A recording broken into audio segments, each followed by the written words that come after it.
Hi, gorgeous souls. In this video, I'm going to go over the anatomy of an astrology chart and try to answer as many common questions as I can think of.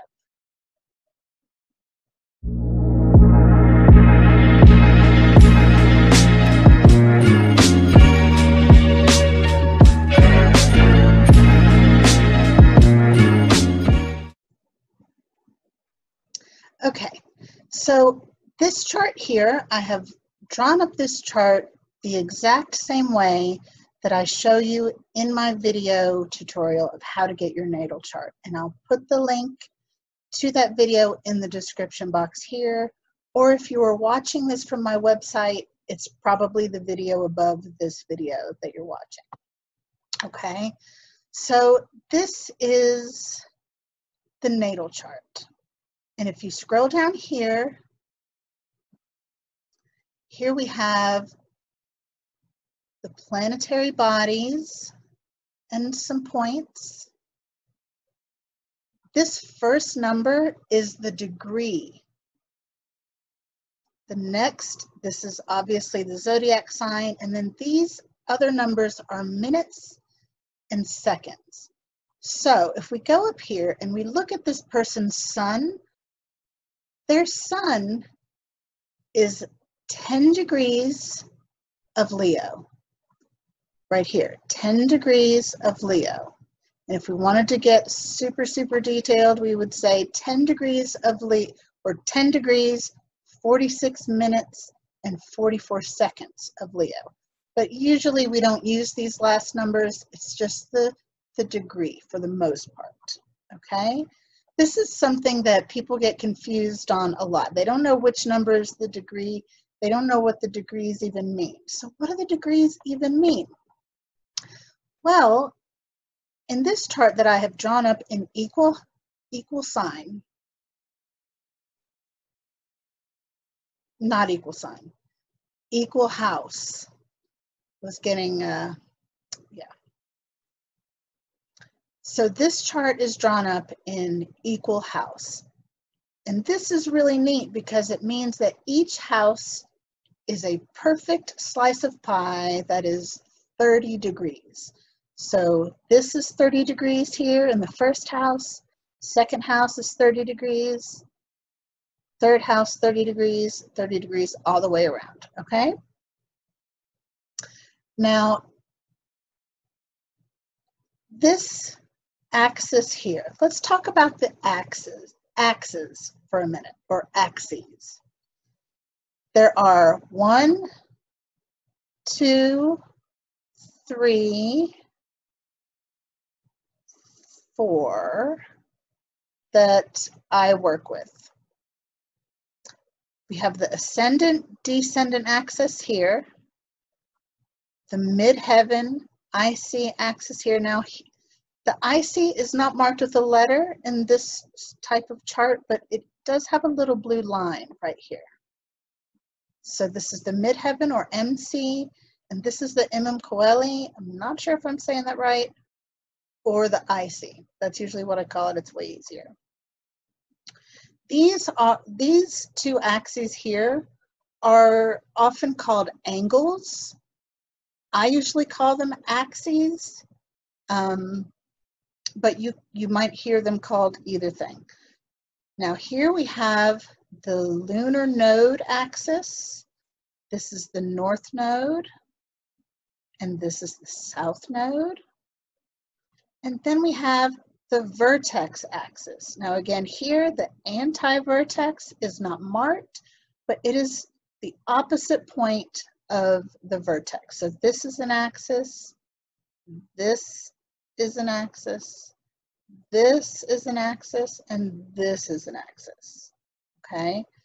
This here, the AC, this is your rising sign. You've probably heard of that. Your rising, so this person's rising sign is Leo, but their AC, their ascendant, is at 22 degrees of Leo. So the ascendant is a more specific way to talk about the rising sign, talking about the degree here. And degrees are actually pretty important when you're working with the lunar cycle or an eclipse series. You kind of really want to know where the degrees of the moon or the sun or whatever is falling in your chart. So if we were having a full moon in Leo at 8 degrees of Leo, this person would probably really feel that because it's conjunct their sun. So this is where we can get a really nice astrology practice down, okay?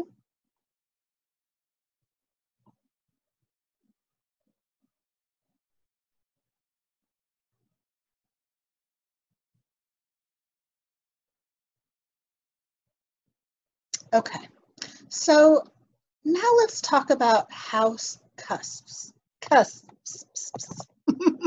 Cusps. That's hard to say. This is something that confuses a lot of people, and I'm going to try and make this really simple to understand. So these lines are all house cusps, separating the different slices of pie in the chart, the different houses, okay? These are the houses. Now, house cusps are actually astrological objects, really. They are potent, powerful points. So in this way of doing a chart, each house cusp is at 22 degrees. Oh no, oh yeah, okay, I clicked it. So the ascendant in this type of house system is what determines where or what degree each house cusp will begin. So the first house cusp is in Leo, starting with the ascendant. The ascendant is also the first house cusp. So even though this ascendant doesn't begin at the beginning of Leo, with the house cusp being in Leo, this means that for this person, Leo rules their first house, okay? Now, even though part of their first house goes into Virgo here, still, their first house is ruled by Leo. Now, this is their second house cusp. Their second house is ruled by Virgo. Even though the majority of this house is in Libra, we still call this house as ruled by Virgo. I hope that makes sense. This is something that confuses people a lot. They don't know which side is the house cusp, and they think, oh, because most of my second house is in Libra, then Libra rules my second house. And that's not how it goes. Yes, they do have a lot of planets. This is a stellium. That's when you have, several planets or points all in the same house or sign. So this second house stellium is mostly in Libra, but their second house is ruled by Virgo. So that means Virgo will put like a blanket of energy over all of these planets and points here. Now, another thing to note. So here's the ascendant for the AC. The opposite point is the descendant or the DC. Now, this isn't marked, but you're going to know that this is the descendant because this is an axis. This is the AC-DC axis. And the DC is also going to be at 22 degrees of Aquarius. Okay, and so then Aquarius will rule this person's 7th house because the descendant is the 7th house cusp. Does that make sense? I hope so. So when we're talking about an axis, each point will be the same degree. So if we look here at the MC or the midheaven, This is at 15 degrees of Taurus. So the opposite point, the IC, is going to be also at 15 degrees of the opposite sign, which is Scorpio. Okay? Same thing with the vertex axis. Here's the vertex at 9 degrees of Capricorn. The opposite point is going to be the same degree in the opposite sign. So it's going to be 9 degrees of Cancer. Okay? And you'll see it here with the nodal axis. And this is nice because here on astro.com, they, put both points because we asked them to when we were pulling up this chart. As you'll see in the video tutorial of how to do your chart. But you'll see here, 27 degrees and 38 minutes, 27 degrees and 38 minutes. And then you look down here. So the true node, that's the north node. The descending node is the south node. And you'll see 27 Virgo, 27 Pisces. Okay. Now down here, this chart, it has the ascendant and the midheaven, the MC.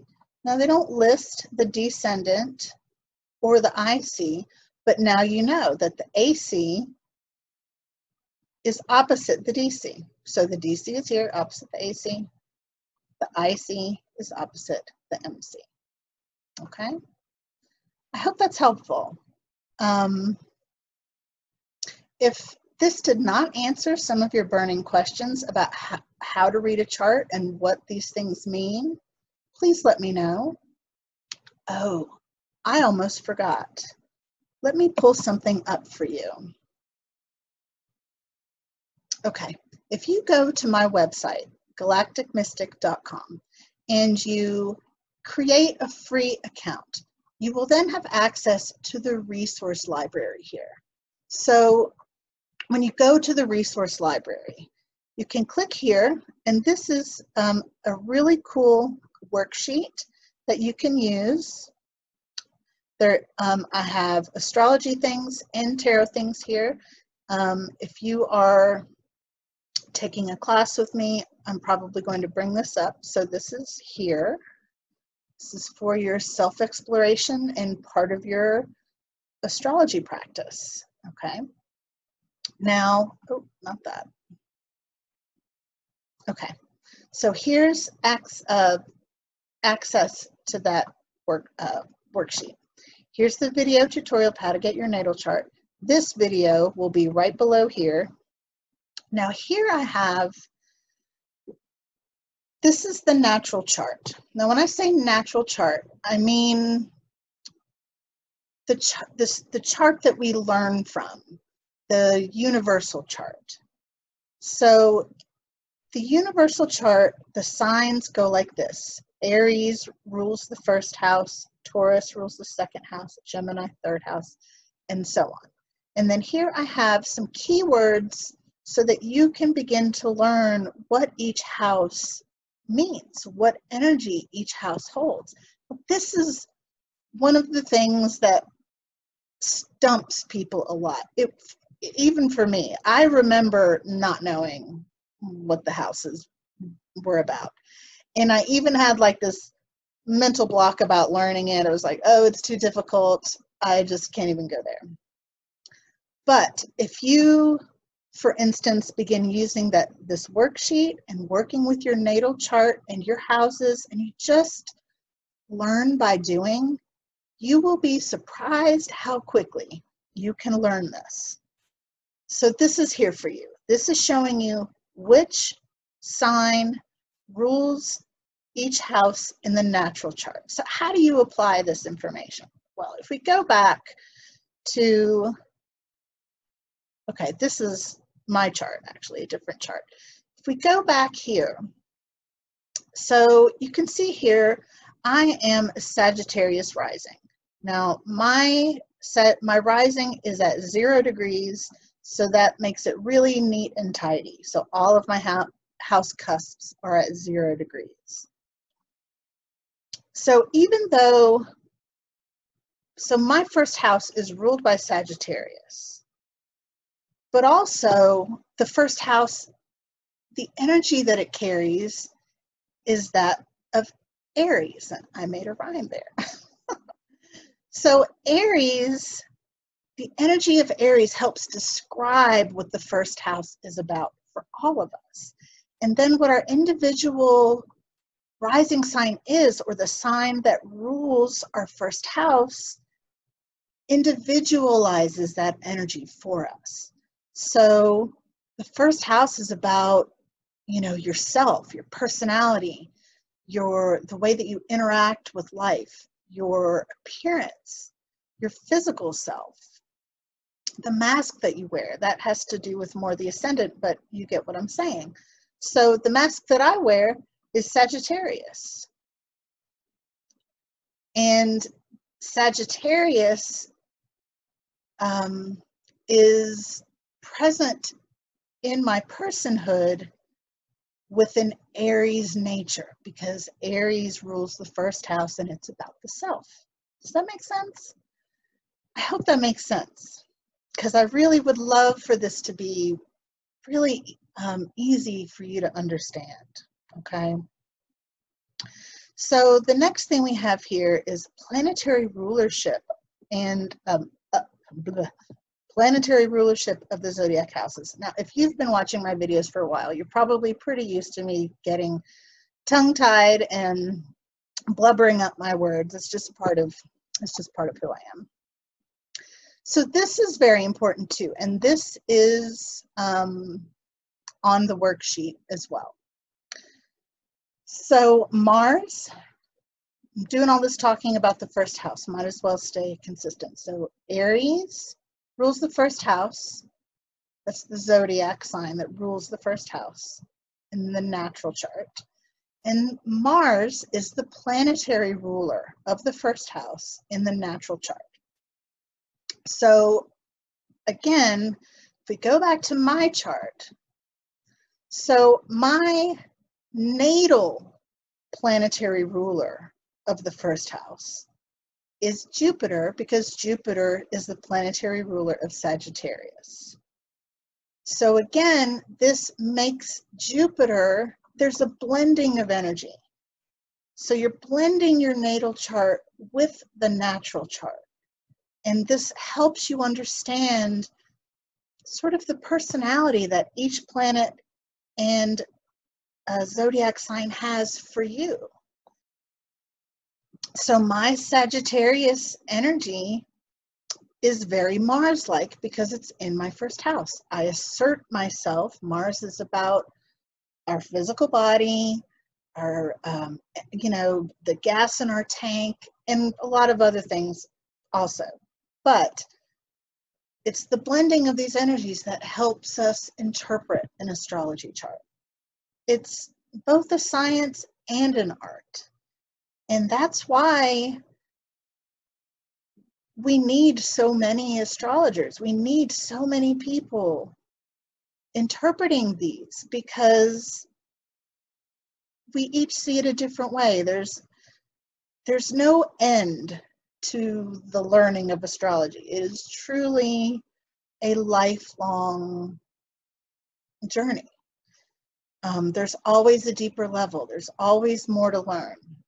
And so getting these foundational basics down will be very, very, very helpful in your astrology practice. So let's go back to the resource library, see what else there is. Okay, so here I have the tarot of the zodiac. If you're interested in learning astrology and tarot together, which I actually really recommend, they are natural companions and can add another layer of interpretation and allow you to use your intuition in a totally different way. It's more to blend, like I was just saying, you know, blending your natal chart with the natural chart and then doing the same with the tarot cards. It's good stuff. So the Emperor rules Aries. So this means in the natal chart, the Emperor rules the first house. Excuse me. Now, the other way to do this would be, or another way. So if you look in your chart and you look for Aries, which is here, so in my natal chart, Aries energy is also in my 5th house, in the interpretive part of my natal chart. In the blending of my natal chart with the natural chart, we're blending the Emperor and Temperance, which is the tarot card for Sagittarius. I hope this makes sense. I hope I am clarifying things rather than confusing things more. But this is here for you if you're interested in doing that. So here, I mean, I remember being a kid and looking at these glyphs and not even knowing what this meant. So here I have the symbols for the zodiac signs, and here I have the symbols for the planets. Now, just a side note, this is not correct, okay? Most of the time when you see this symbol on an astrology chart, it's actually something else. It's either the part of fortune or the part of spirit. So I would like you to ignore this. I will eventually erase that and correct it. But until I do, just know that that's not, just ignore that, okay? And another note is that Pluto is sometimes depicted just with a P. And that makes it easier for some people just to have a P there, because a lot of times Pluto and Uranus can get confused, okay? Yeah. And then here we have some asteroids. Here's Chiron. You probably, which is nice because there's a K. It's simple, okay? So this is all I have in here as of now, but I'm adding to this regularly. And I would love it if you would let me know if this video is helpful. Let me know what you're still confused about. Let me know what else you need clarity on, and I can make a part 2 video, okay? It's my belief that basic astrology education should be available to everyone and to anyone who is interested in it, because it is such an incredible portal into understanding the self, and understanding the self and using that information to grow into deep, profound, radical self-acceptance. I mean, that's the key to life.